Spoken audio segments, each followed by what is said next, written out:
All right, it's time to do something useful with our Selenium driver.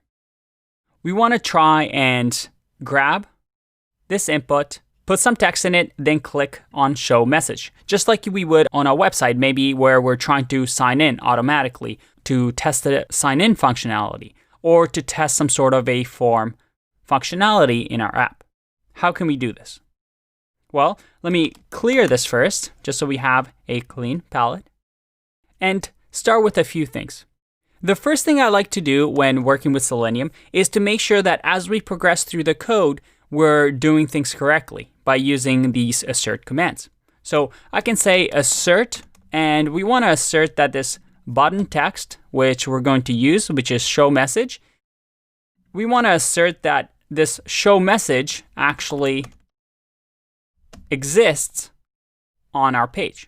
Now, an easy way to check this is to say Chrome browser, and instead of title, we want to just check the page source.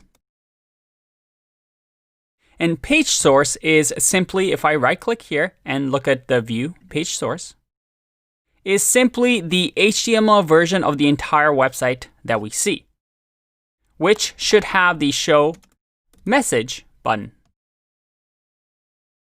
So by doing this, hopefully, if everything works up until line 12, we should just get true without any errors. So let's run that. All right, we don't get any errors, everything is good. Now let's move on. The first thing I want to do is grab this input. So I'm going to inspect. Or let's close this so we have a better view of this. And use inspect on the input. We see that the input over here has an ID of user message. So we can grab this with ID, if you remember. And we scroll up to our cheat sheet here. We see that we can grab elements by ID using the find element by ID method. So let's do that. I'm going to say Chrome browser dot find element by ID, and the ID name that I wanted to grab was the user message. So let's do that. I'm going to say user message. And the first thing I want to do now that we've grabbed this ID is I want to make sure that there's no text in here, maybe from a previous user. So usually when grabbing inputs, I'll do something like user message. Let's create a new variable here called user message. And I'm going to say user message dot clear to clear wherever's in the input. And then from there, oh, and let's make sure this is underscore, like this. And then from here, we can use the send keys. And send keys says, hey, in the user message, send these keystrokes as if a user is typing and give it the string. Let's do I am extra cool. That's kind of silly, but that should be fine. So we're going to mimic typing I am extra cool into that input after we've cleared it. So let's see if this works. I'm going to run.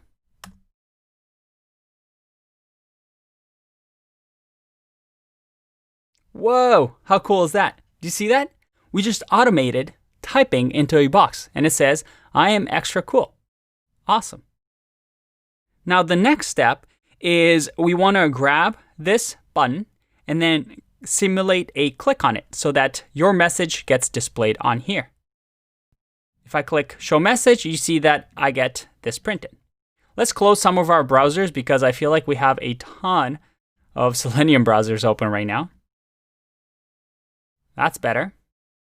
So now that we have this, once again, we can select the button. So remember, we can select the button just like this. But, well, let's not call it button text. And I like being specific here, so let's call this show message button. Now this show message button, which we've grabbed before,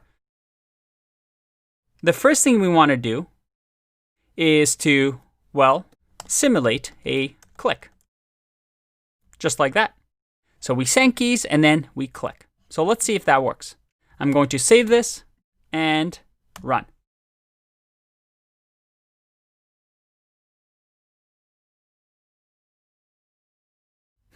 Looks like that didn't work. Let me check what happened. We get a name error. Button text is not defined. Oh, and that's because we did not fix the naming in here in the print function. So let's just change the name here. We can actually just comment this out because we don't need to print it anymore. And let's run it again.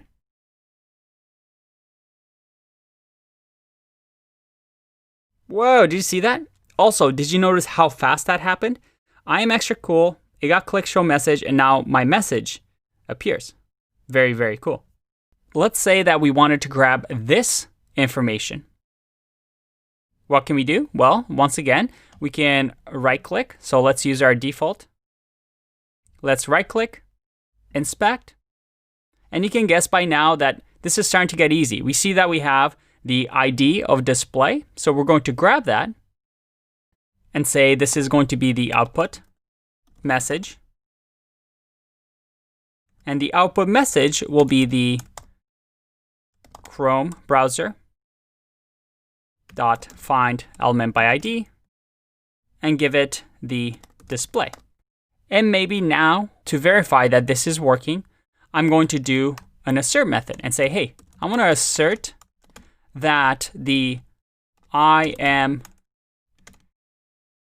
extra cool, how many O's is that? 4 O's, that looks right, is in the output message. And what we want to do is to actually see the text. So we can actually say the inner HTML, like we've done here with get attribute, or we can just say text. So if I run this,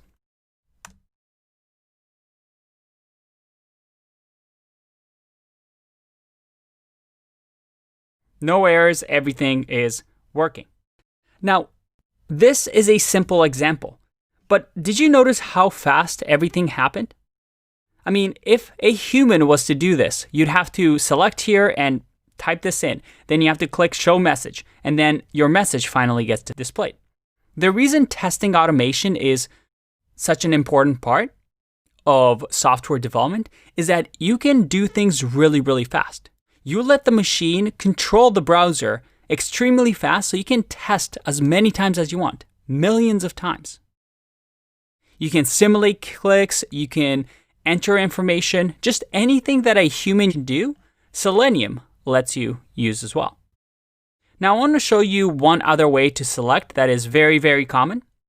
We've seen that we can do find element by ID, find element by class name, but another very useful one is something called Chrome browser dot find element. Instead of class name, we use something called CSS selector.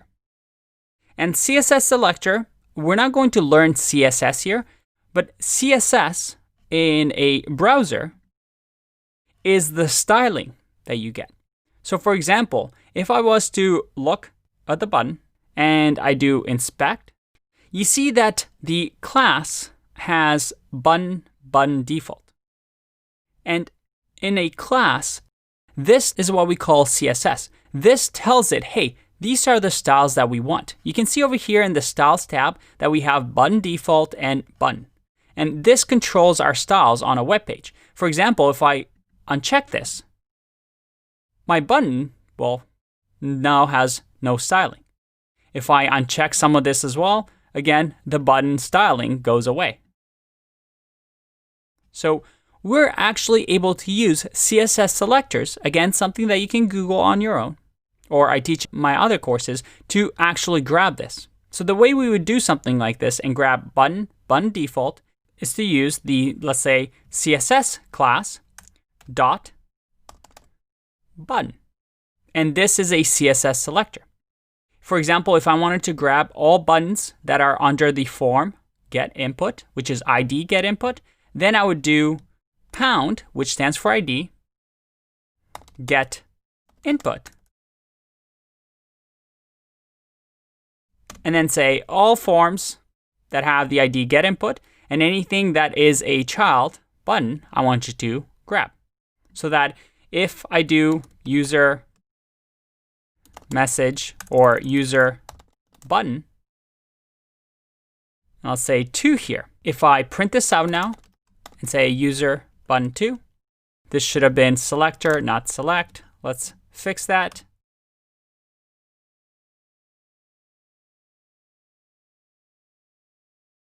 You see that I'm able to grab this element that way as well. All right, let's take a break because check out all the windows that I just opened up. This is getting a little insane. So in the next video, I'm going to show you how to close all of these. I'll see you in the next one.